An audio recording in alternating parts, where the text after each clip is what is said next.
Oi, gente, tudo bom? Que Deus abençoe você, a sua casa, a sua família, em nome de Jesus. Gênesis capítulo 19. Diz o texto: E vieram os dois anjos a Sodoma à tarde. Estava Ló sentado à porta de Sodoma. E vendo-os Ló, levantou-se ao seu encontro e inclinou-se com o rosto à terra. E disse: Eis agora, meus senhores, entrai, peço-vos em casa de vosso servo, e passai nela a noite e lavai os vossos pés. E de madrugada vos levantareis e ireis vosso caminho. E disseram eles: Marque isso. Não antes na rua passaremos a noite. Veja que o Ló está chamando os anjos para entrar em sua casa. E a resposta dos anjos é não. Em outras palavras, é melhor estar na rua do que na sua casa. Verso 3. E porfiou com eles muito, e vieram com ele e entraram em sua casa. Veja que agora o texto está dizendo que depois que ele porfiou muito, ou seja, insistiu muito, aí os anjos entraram. Se você fizer um paralelo entre essa história e a história do Abraão, você vai ver que o Abraão nem precisou insistir. Os anjos logo entraram em sua casa. Só que o Ló teve que insistir para os anjos entrarem. Continuando, e fez-lhe banquetes e cozeu bolos sem levedura e comeram. E antes que se deitassem, cercaram a casa os varões daquela cidade, os varões de Sodoma, desde o moço até o velho, todo o povo de todos os bairros, e chamaram Ló e disseram-lhe: Onde estão os varões que a ti vieram nessa noite? Traze-os fora a nós, para que o conheçamos. Marque isso. Traze-os fora, para que o conheçamos. Esse conheçamos aqui vem de abusar, prostituir. Os homens aqui de Sodoma, lembre que alguns capítulos atrás foi dito no texto que essa cidade de Sodoma, os homens lá eram perversos, eram ruins. E olha o que é que eles estão querendo: abusar dos homens que entraram na casa de Ló, dos anjos. Verso 6. Então saiu Ló a eles à porta, e fechou a porta atrás de si. E disse: Meus irmãos, rogo-vos que não façais mal. Eis aqui 2 filhas tenho, que ainda não conheceram varão. Marque isso. Fora vou-las trarei, e farei delas como bem for aos vossos olhos. Somente nada façais a esses varões, porque por isso vieram à sombra do meu telhado. Veja que o Ló não está tendo nenhum tipo de cuidado com as suas filhas. Ele está dizendo: olha, eu vou trazer as minhas filhas aqui para fora e vocês fazem o que vocês quiserem. Mate, abuse, faz o que vocês quiserem. Então, é um pai sem nenhum tipo de cuidado com a sua casa. Verso 9. Eles, porém, disseram: Sai daí. Disseram mais: Como estrangeiro, esse indivíduo veio aqui habitar e quereria ser juiz em tudo? Agora te faremos mais mal a ti do que a eles. E arremessaram-se sobre o varão, sobre Ló, e aproximaram-se para arrombar a porta. Aqueles varões, porém, estenderam a sua mão e fizeram entrar a Ló consigo na casa e fecharam a porta.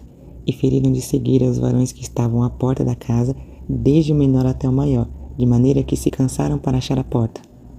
Então disseram aqueles varões a Ló: Tens alguém mais aqui?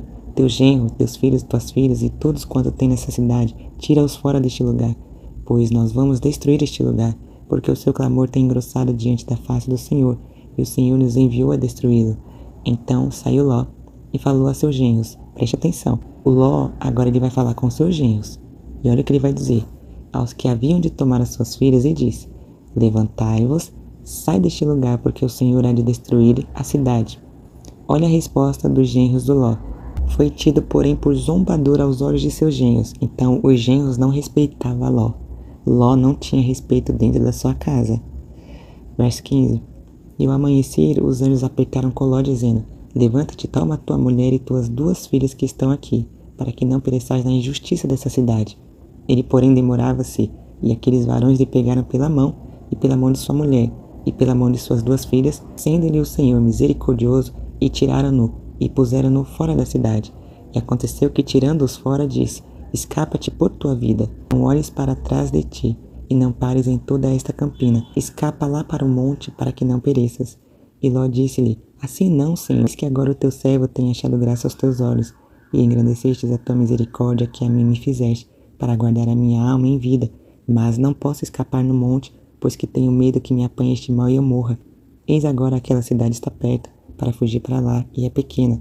Ora, para ali me escaparei, não é pequena? Para que a minha alma viva. E disse-lhe: Eis aqui, tenho-te aceitado também neste negócio, para não derribar esta cidade de que falaste. Apressa-te, escapa-te para ali, porque nada poderei fazer enquanto não tiveres ali chegado. Por isso se chamou o nome da cidade Zoar. Saiu o sol sobre a terra quando Ló entrou em Zoar. Então o Senhor fez chover enxofre e fogo. Marque isso. Então o Senhor fez chover enxofre e fogo do Senhor desde o céu sobre Sodoma e Gomorra. Veja que quem está fazendo chover para que haja destruição é Deus. O Deus de amor que muitos pregam, esquecem de pregar que o mesmo do amor é o mesmo que também destrói, se Ele assim quiser. Ele todo pode, Ele tudo faz. Verso 25. E derribou aquelas cidades e toda aquela campina, e todos os moradores daquela cidade e o que nascia da terra. E a mulher de Ló olhou para trás e ficou convertida numa estátua de sal. E Abraão levantou-se aquela mesma manhã de madrugada e foi para aquele lugar onde estivera diante da face do Senhor. E olhou para Sodoma e Gomorra, para toda a terra da campina, e viu, e eis que a fumaça da terra subiu, como a fumaça de uma fornalha.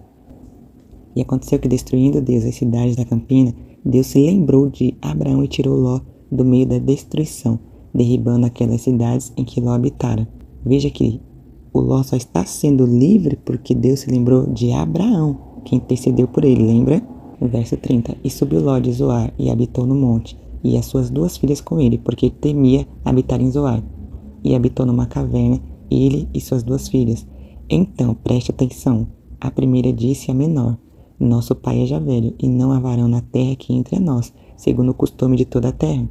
Vem, demos a beber vinho a nosso pai, e deitemo-nos com ele, para que em vida conservemos semente de nosso pai. 33. E deram a beber vinho a seu pai naquela noite. Veja, olha a ideia das filhas de Ló. Até as suas filhas estão com ideias totalmente promíscuas. Então, sim, a família do Ló está totalmente deturpada. Continuando, e veio a primeira e deitou-se com seu pai, e não sentiu ele quando ela se deitou, nem quando se levantou. Outro detalhe, o Ló bebeu. Então, se ele bebeu, Ló já tinha costume sim de beber. Ló está desviado aqui. O texto deixa muito claro. 34. E sucedeu no outro dia que a primeira disse a menor: Vês aqui, eu já ontem à noite me deitei com meu pai. Demos-lhes a beber vinho também esta noite. E então entra tu, deita-te com ele, para que em vida conservemos semente a nosso pai. E deram a beber vinho a seu pai, também naquela noite. E levantou-se a menor e deitou-se com ele. E não sentiu ele quando ela se deitou, nem quando se levantou. E conceberam as 2 filhas de Ló, de seu pai. E teve a primogênita um filho e chamou seu nome Moabe. Esse é o pai dos moabitas até o dia de hoje.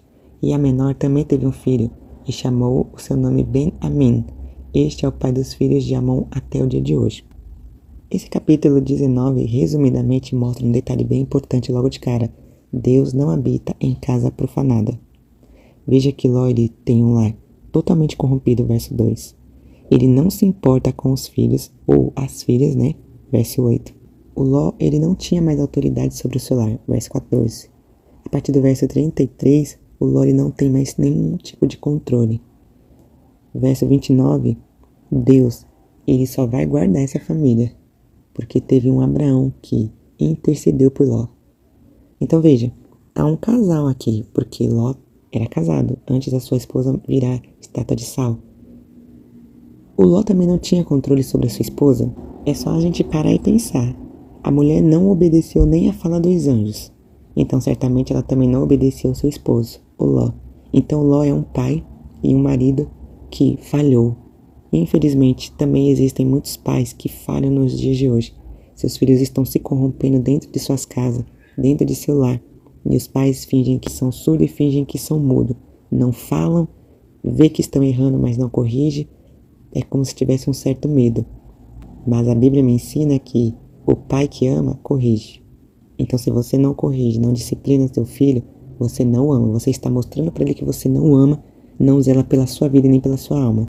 Logo, eu encerro dizendo, tem parentes nossos, tem parentes seus, pessoas sendo poupadas, alcançadas, com livramentos, recebendo até mesmo outras oportunidades, não porque elas merecem, mas porque Deus está se lembrando que tem um Abraão intercedendo pelo Ló. Então não cesse de orar pela tua casa. Não se canse de orar pelos seus. Jejue, ora, faça campanha, faça voto, não sei. Lute pela sua casa, pela sua família. Lute pelo seu bem maior. sua família, seus filhos, seu marido, sua esposa. Amém? Que Deus te abençoe. Te vejo no próximo capítulo.